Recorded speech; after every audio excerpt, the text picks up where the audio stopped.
Je vous propose aujourd'hui un commentaire guidé d'un texte que j'ai donné au STL pour le bac blanc. Il s'agit d'un extrait de l'acte 3, scène 4 du Barbier de Séville de Beaumarchais, écrit en 1775. Alors,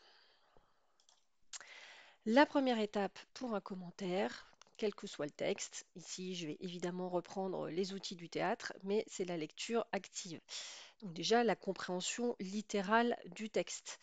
Euh, Si vous ne comprenez pas le texte, ça ne va pas faire la moyenne, ça n'est pas possible. Ici, a priori, il n'y avait pas de grosses difficultés sur la compréhension des phrases, le vocabulaire était assez simple, mais c'est plutôt la compréhension de la situation de comédie qui était à mettre en valeur.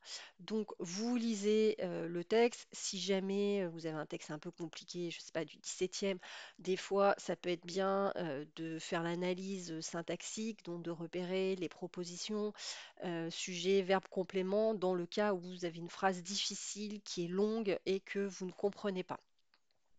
Évidemment, il faut se pencher sur le vocabulaire. Vous n'avez pas de dictionnaire pour le bac, mais quand vous faites un commentaire à la maison, il faut évidemment utiliser un dictionnaire, se faire un petit carnet de vocabulaire, réviser régulièrement ce vocabulaire pour enrichir votre vocabulaire.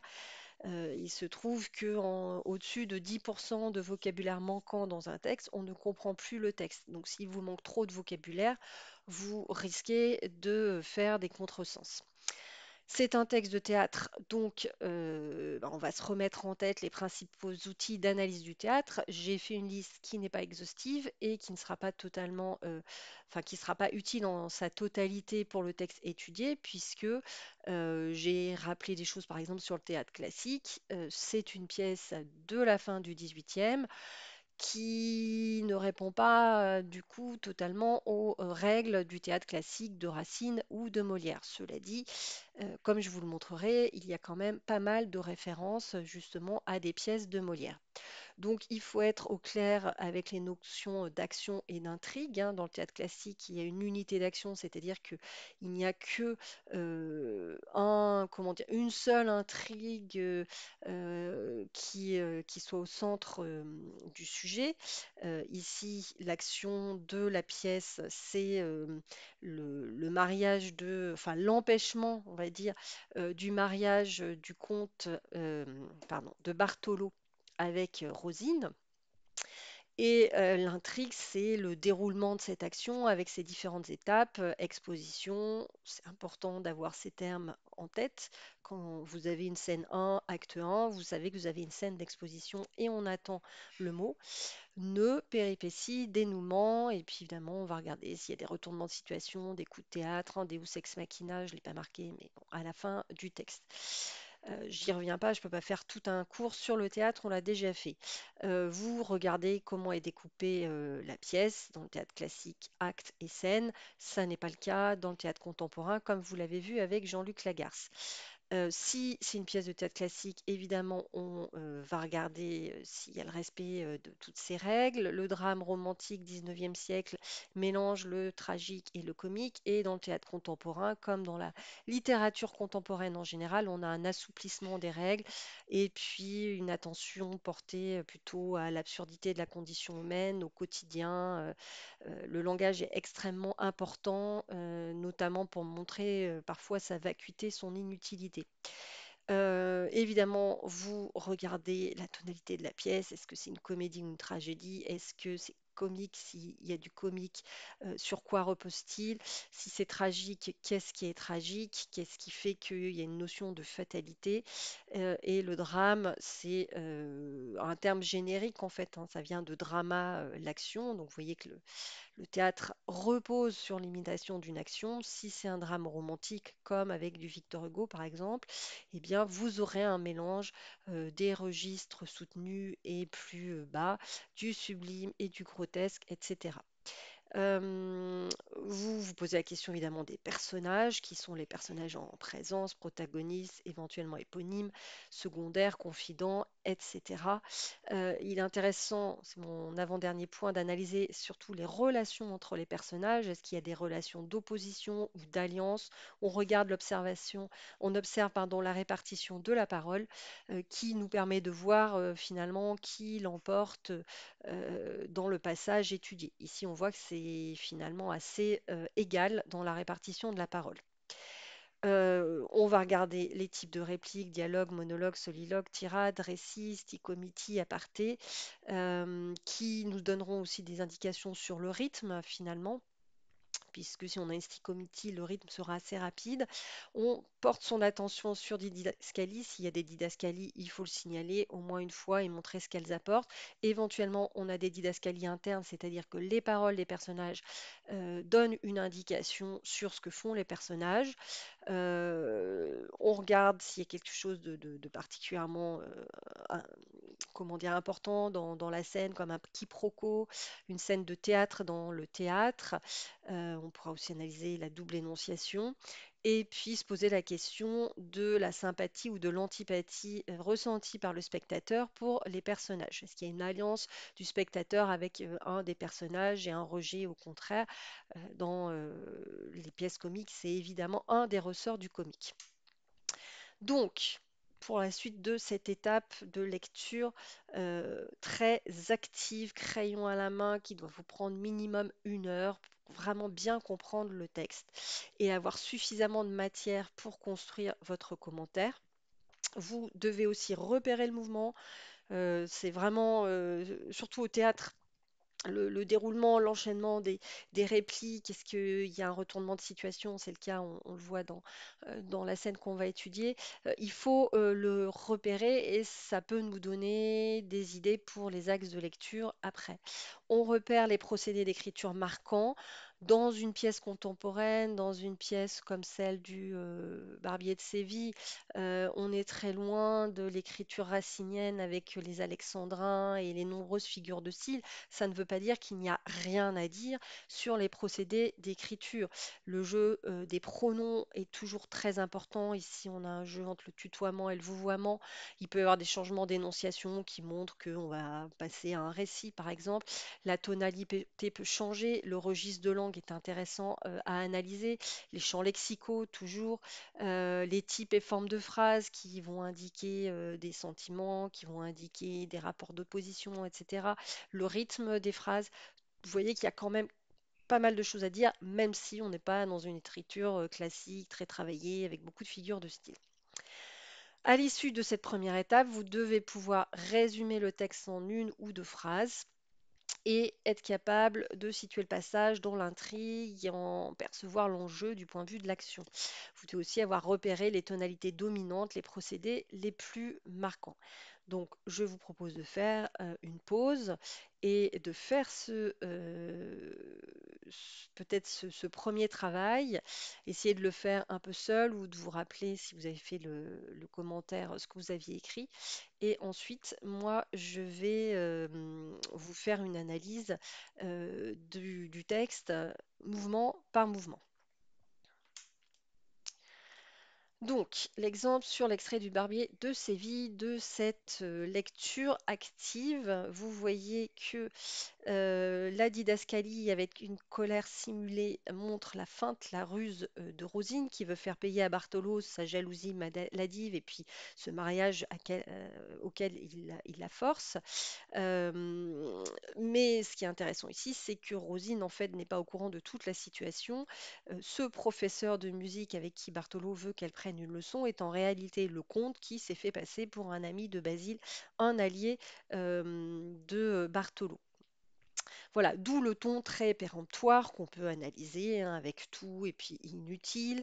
Elle cherche à couper court à toute discussion. On a 2 fois le pronom personnel je avec des phrases très très courtes, enfin des propositions minimales. J'ai pris mon parti, je ne veux plus entendre parler de musique. Donc évidemment, tout ça semble définitif. Hein. On a l'impression qu'elle ne pourra pas être convaincue, ce qui créera évidemment de la surprise quand elle va revenir sur ce refus.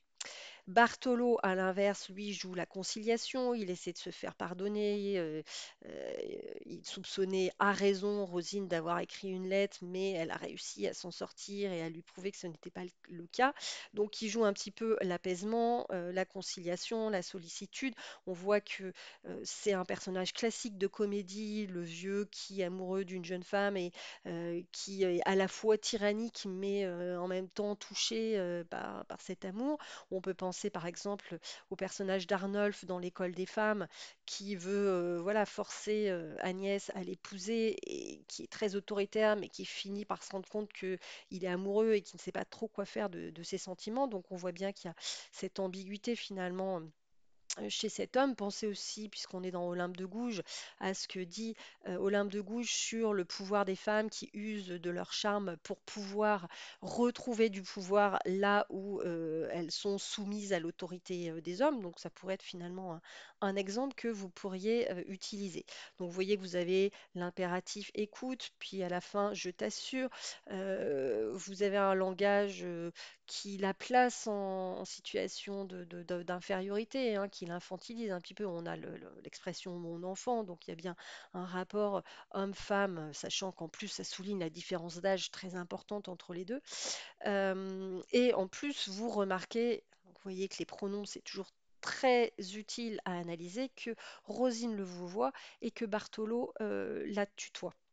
Donc tout ça marque bien la différence d'âge, la différence de statut, le fait qu'elle soit soumise à lui, hein, et que finalement il y a un rapport d'oppression, d'inégalité. Le mot témoin rappelle qu'il y a un projet de mariage entre Bartholo et Rosine. Donc, dernière réplique montre que Rosine est toujours persuadée qu'il s'agit vraiment d'un ami de Basile qui va lui donner sa leçon. Donc elle poursuit son jeu de refus très péremptoire avec des phrases exclamatives, avec l'interjection au, avec un vocabulaire très autoritaire aussi, hein. Vous pouvez vous en détacher, ou bien je vais lui donner son compte. Donc vous voyez qu'elle est dans la résistance et en même temps elle joue aussi la comédie, parce qu'elle n'est pas vraiment en colère, c'est juste qu'elle veut faire payer à Bartolo son oppression. Le passage, je l'ai coupé avec la didascalie. Elle fait un cri, on a l'interjection. Tout ça indique la surprise de Rosine et évidemment, du point de vue du spectateur, comment va-t-elle réagir? Est-ce qu'elle va se trahir face à son amant? Alors, amant, c'est amoureux, hein, au sens du 18e et du 17e. Est-ce qu'elle va se trahir? Il y a un risque, évidemment.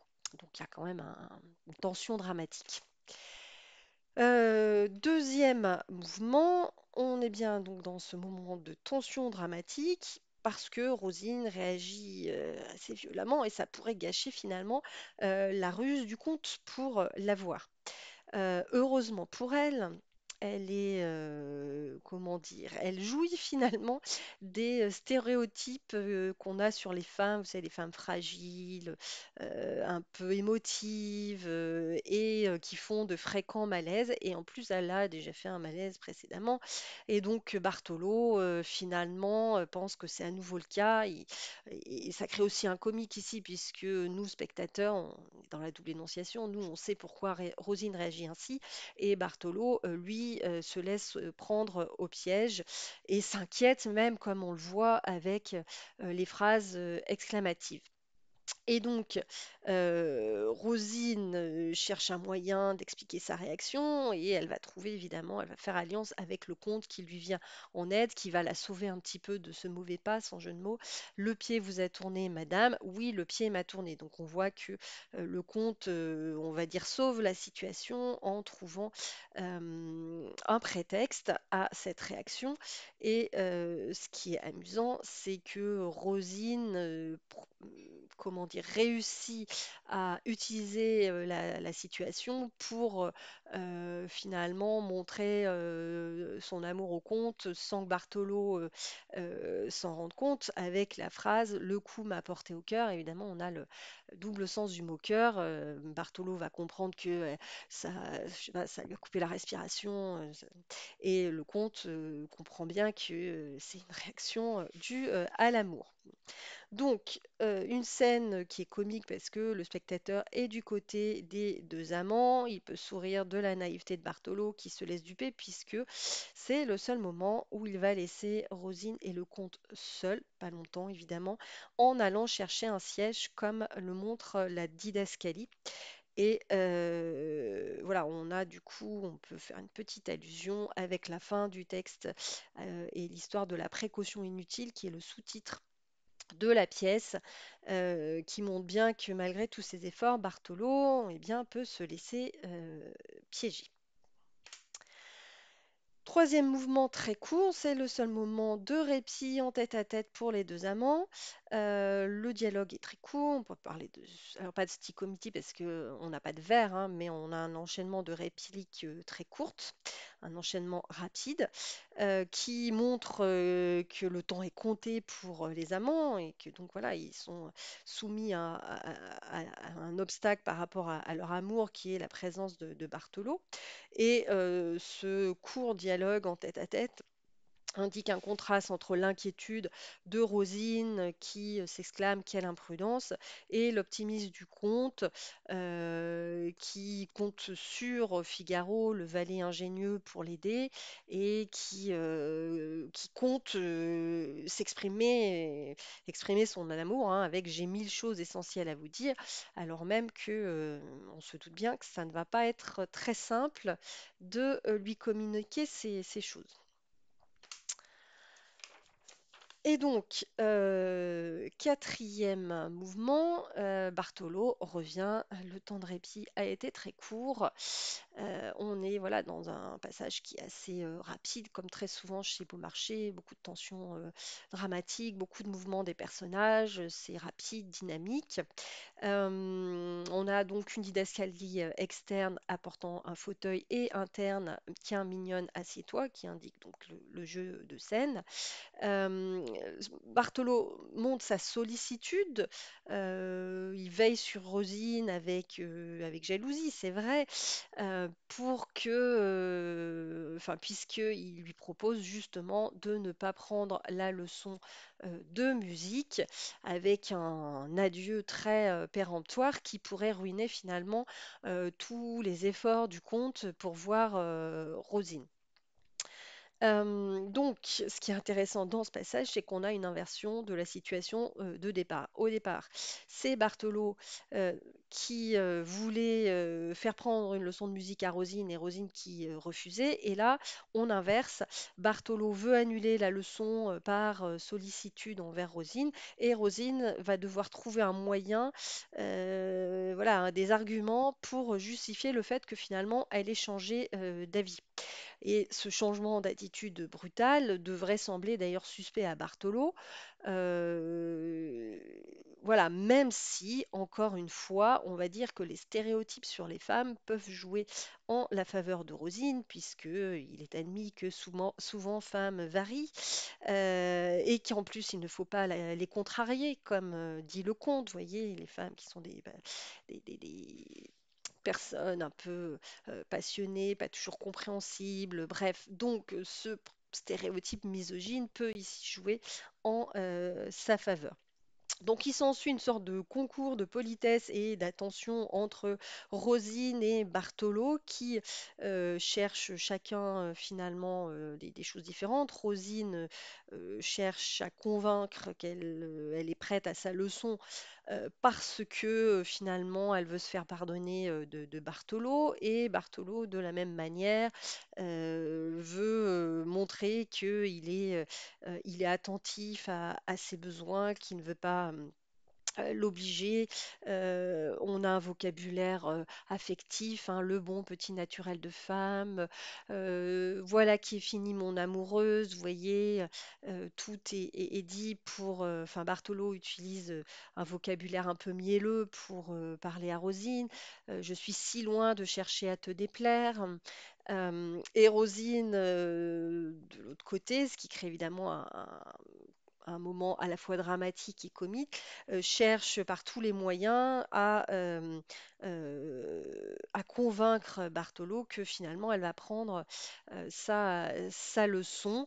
Donc son argument, c'est j'ai eu tort, je croirais, monsieur, que vous n'aimez pas à m'obliger si vous m'empêchez de vous prouver mes regrets en prenant ma leçon. Donc elle retourne finalement la sollicitude de Bartolo en un reproche, hein. Donc on est un peu quand même dans la manipulation, puisque elle prétend que si Bartolo ne lui laisse pas prendre sa leçon, c'est que il ne l'aime pas assez pour la laisser lui montrer son regret et voilà son désir de lui plaire. Donc on aurait presque un dialogue un peu précieux entre un vrai couple amoureux, mais bien évidemment que tout cela est fin, en tout cas du côté de Rosine. Du côté de Bartolo, c'est un petit peu plus... on peut penser qu'il est vraiment amoureux, mais pour ce qui est de la fin, je veux rester là tout le temps que tu vas étudier. Je t'assure que ce soir, elle m'enchantera. On peut avoir un doute. Est-ce que il veut vraiment lui faire plaisir? Il est vraiment dans le désir de lui plaire sans se rendre compte. À ce moment-là, il serait quand même un petit peu idiot que en fait, elle n'a pas du tout envie qu'il soit là. Ou bien est-ce que tout ça est un peu ironique et que il reste le Bartolo soupçonneux qui ne veut pas la laisser 2 minutes seule avec quelqu'un d'autre. Donc en tout cas, ça nous montre que dans cette intrigue, on a toujours cet obstacle de Bartolo, qui est un obstacle tenace, coriace, dont il est difficile de se débarrasser.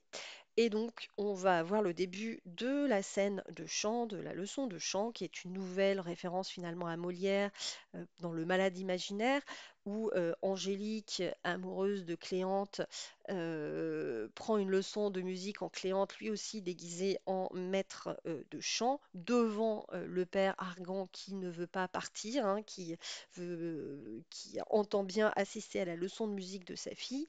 Et donc, s'ensuit un dialogue entre deux faux bergers. Enfin, Angélique et Cléante se déclarent leur flamme sous prétexte de chanter une pastorale avec une bergère et un berger qui se déclarent leur amour. Donc, vous voyez que euh, on a encore une fois une référence à Molière.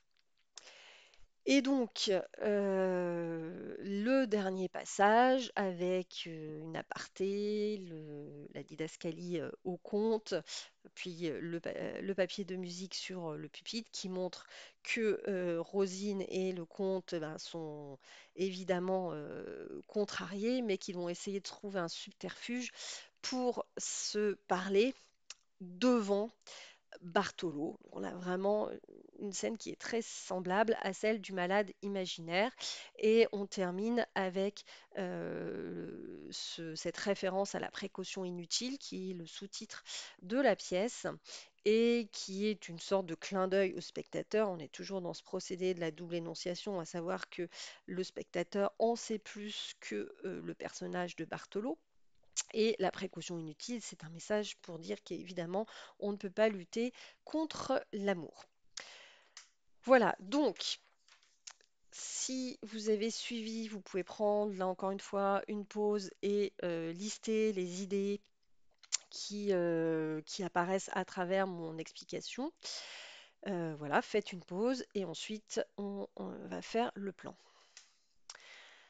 Donc, brièvement, on a une scène de comédie, on a du théâtre dans le théâtre, on a le topos. Topos, ça veut dire que c'est un cliché, c'est quelque chose qui revient souvent, qui est récurrent, un motif récurrent dans la comédie, du vieux barbon qui essaye d'éloigner les jeunes amants, hein. Voilà, on a une lutte entre le vieux qui veut épouser une jeune fille malgré elle, et puis la jeune fille et son amant qui sont amoureux et qui veulent évidemment éviter ce mariage. On a tout ce qui ressort de la ruse, de la manipulation des amants pour obtenir ce fameux moment en tête-à-tête. Donc la résistance à Bartolo, au mariage forcé. le moment de surprise de Rosine avec le risque hein, que ça gâche tous les efforts du conte. L'inversion de la situation de départ où Rosine refusait catégoriquement de prendre sa leçon de musique et ensuite c'est elle qui insiste pour prendre sa leçon de musique. Et ce thème du vieillard jaloux, particulièrement méfiant, particulièrement coriace, qui est un obstacle important pour la pièce. On pourrait rajouter aussi tout ce qui ressort de la double énonciation, ce que nous on sait, ce qui crée un effet comique. Voilà. Donc, je vous propose un plan qui suit les deux axes de lecture que j'avais donnés pour les STL. Grand 1, les efforts de Bartolo pour garder sa pupille sous sa garde. Donc petit a, un rapport d'inégalité entre Bartolo et Rosine qu'il prétend épouser. On le voit dans l'opposition du tutoiement et du vouvoiement.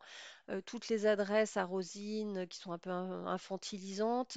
Tout ce qui nous montre cette situation classique de comédie. Et on peut faire référence évidemment à l'école des femmes de Molière avec le personnage d'Arnolphe qui, comme Bartolo, veut épouser sa pupille bien plus jeune que lui. Petit B, mais même si évidemment c'est un personnage tyrannique, on voit qu'il est amoureux. Il y a tout un champ lexical qui montre qu'il essaie de convaincre par la douceur, qu'il montre de la sollicitude, il va chercher un fauteuil, il veut annuler la leçon. Donc là, on peut se poser la question de ce que ça crée chez le spectateur. Soit il est ridicule, soit on a un peu pitié de lui, hein. Ça peut être finalement, chacun peut ressentir quelque chose de différent pour ce personnage.